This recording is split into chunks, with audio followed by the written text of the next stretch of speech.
In the chaos of World War II, victory often came down to a simple principle.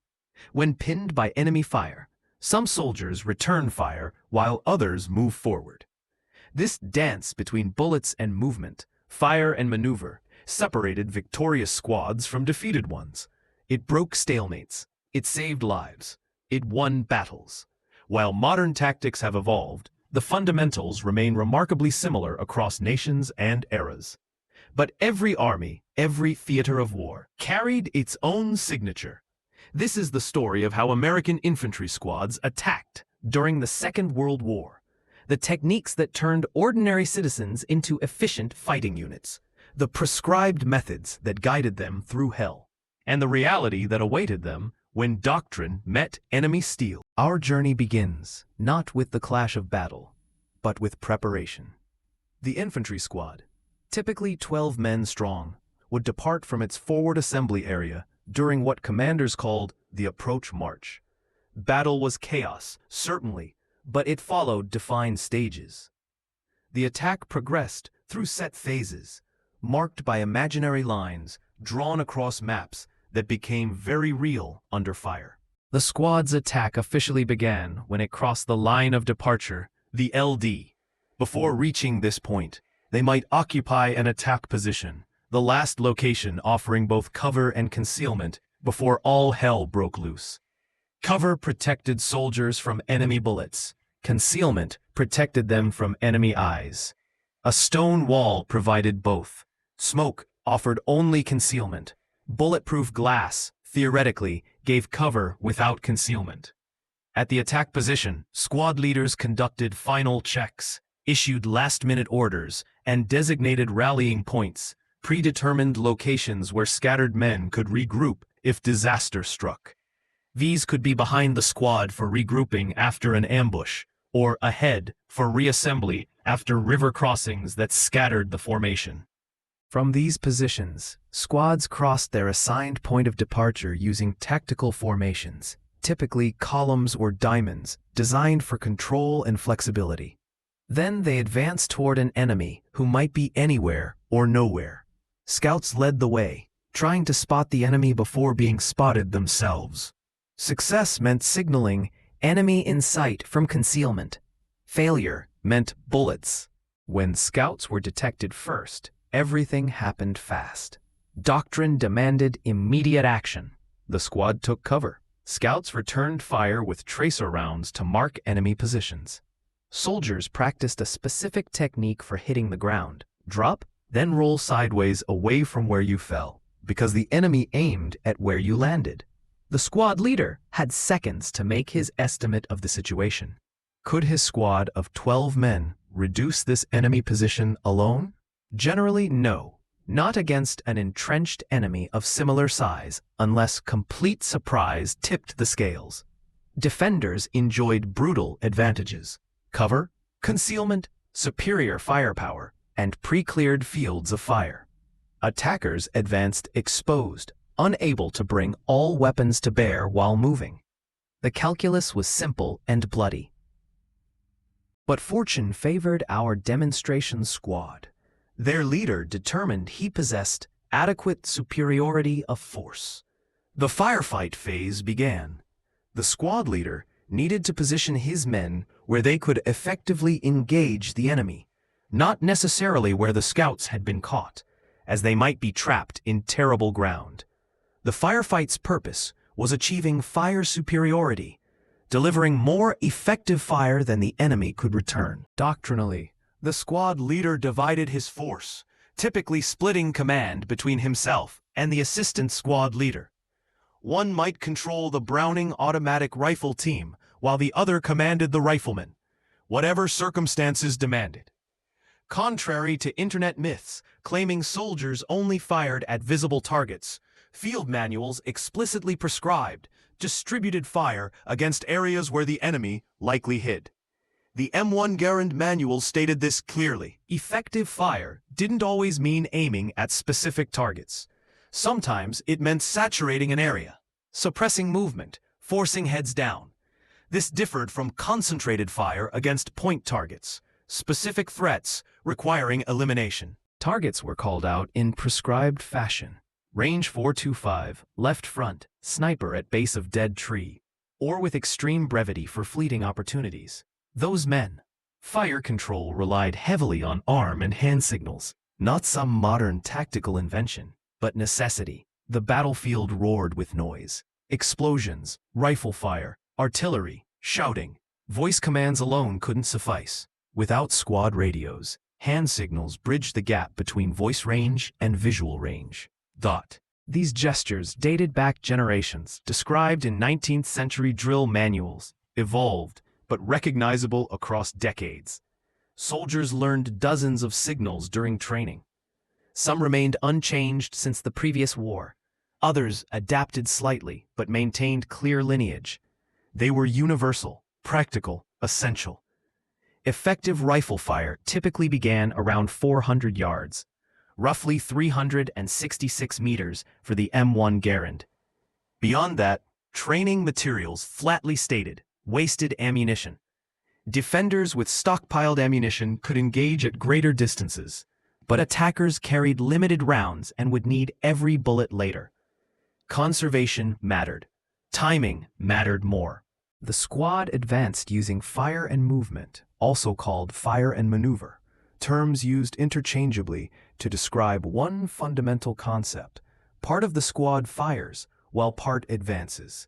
Then roles reverse. A 1944 infantry school article described the basic procedure. Split the squad in two, with one element providing covering fire while the other moved forward under that protection. Field manuals noted this could be executed in various ways. A 12-man squad divided into 2 6-man teams, 3 4-man teams, 4 3-man teams, or 6 2-man teams. Fire and maneuver worked at every scale. A Silver Star citation for Sergeant Bobby Mays of the 80th Infantry Division documented this method in action, where half his squad provided covering fire, while the other half maneuvered. Training materials showed scouts merging with the main body during attacks, illustrated with tactical bubbles converging on objectives. In simplest form, it could be 2 soldiers covering each other, as one veteran described, leapfrogging forward in pairs, alternating movement and fire. At the other extreme, stubborn enemy resistance might require most of the squad providing covering fire, while only 2 or 3 men attempted advancement. Flexibility defined the doctrine.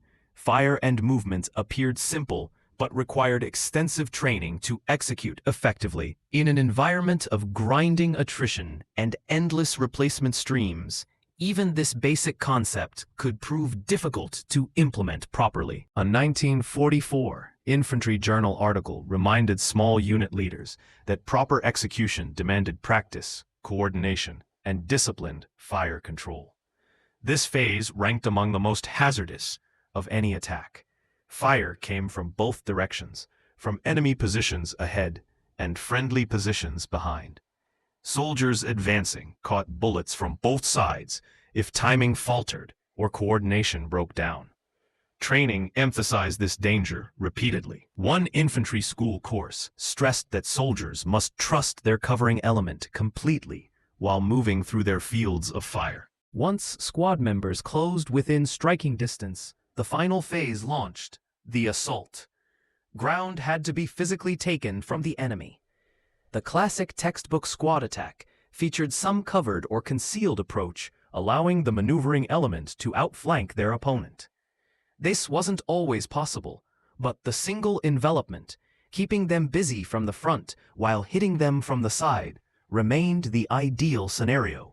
Training films illustrated this. One BAR gunner possessed firepower equal to 5 riflemen with M1 Garands, pinning the enemy effectively, while those 5 riflemen maneuvered around the flank. If the base of fire element could occupy firing positions and the maneuver element could reach assault positions without alerting the enemy, stealth provided enormous advantage. Under favorable conditions, if the squad closed undetected, swift employment of the BAR team alone might neutralize the enemy. One automatic rifleman from the 103rd Division recounted such an action near the German border in late November 1944, where surprise and concentrated automatic fire eliminated resistance before it could organize. But sometimes frontal assault became necessary, the squad continuing fire and movement straight through the objective, overwhelming defenders through momentum and firepower. Field manuals illustrated another scheme, a pincer attack, where the BAR team maintained central fire support while the squad split in two, advancing simultaneously on both flanks, each element covering the other until positioned for final assault. However they arrived, the maneuver element occupied an assault position, the last covered and concealed position before the objective, where the final rush would launch. A heavy surprise barrage of rifle fire and grenades might annihilate defenders outright, but their positions still required physical occupation. The assault itself represented the most precarious moment. With suppressive fire temporarily lifted, the window opened for enemies to reman defenses purposefully. For assaulting troops' safety, the base of fire element had to shift fire when masked by leading riflemen, or when those riflemen passed predetermined ground markers. Emergency signals, flares, colored smoke, vertical tracer fire indicated shift fire moments. Then it fell to assaulting riflemen to generate enough fire, maintaining superiority through assault fire, a guns-blazing approach well suited to the semi-automatic M1 Garand. Assault fire combined fire and movement simultaneously as soldiers closed final distance with the enemy. This wasn't recommended for dislodging determined foes, but proved effective for rapidly seizing objectives once enemy will had broken. The assault was also where manuals worldwide paid lip service to the spirit of the bayonet. But unless you were Japanese, bayonet charges rarely materialized. They certainly happened. World War II's enormity provided plenty of examples, but as a percentage of total assaults, exceedingly rare. For most American soldiers in Europe, bayonets were can openers that fit on rifles. For the Japanese, however, the spirit of the bayonet transcended slogans. Japanese tactical documents advocated sharpened blades and massive bonsai charges. They even mounted bayonets on machine guns. American soldiers spent far more hours on rifle ranges than bayonet courses, but sometimes the enemy forced the issue. Once assault began, only so many outcomes existed: beaten back or successful. Success came through wiping out the enemy, forcing withdrawal, or compelling surrender. Usually defenders withdrew if time permitted. If about to be overrun, they surrendered. Or, in wildest circumstances, swirling bayonet melees until a victor emerged. This was generally avoided. Even extended firefights could result in relatively few casualties, but bayonet duels quickly turned lethal. You faced 50-50 odds, and who felt confident with cold steel? Most Western Front soldiers preferred living to fight another day, rather than chancing blade-to-blade combat. If the assault failed or fire superiority couldn't be maintained, withdrawal became necessary, conducted identically to fire and movement, only retreating. Following successful attacks, squads needed reorganization. The squad leader positioned men to cover reorganization, pursuing enemies by fire only, and if not immediately attacking another objective, preparing to defend against hostile counterattacks.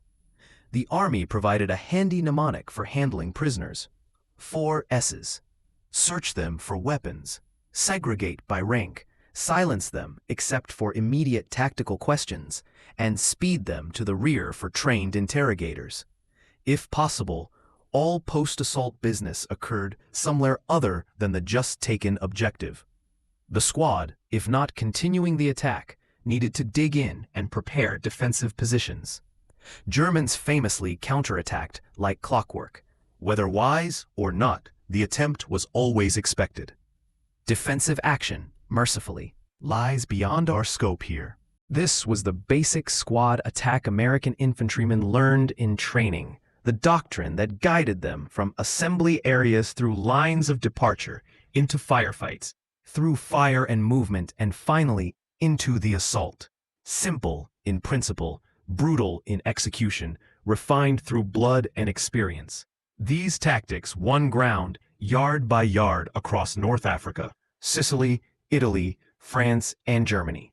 They represented the distillation of lessons learned in the previous war, adapted for new weapons, new enemies, and new terrain. For the young soldiers who executed them, these weren't abstract tactical concepts. They were the difference between survival and death, victory and defeat, going home or staying forever in foreign soil. This was how America's citizen soldiers learned to fight, and ultimately, how they won.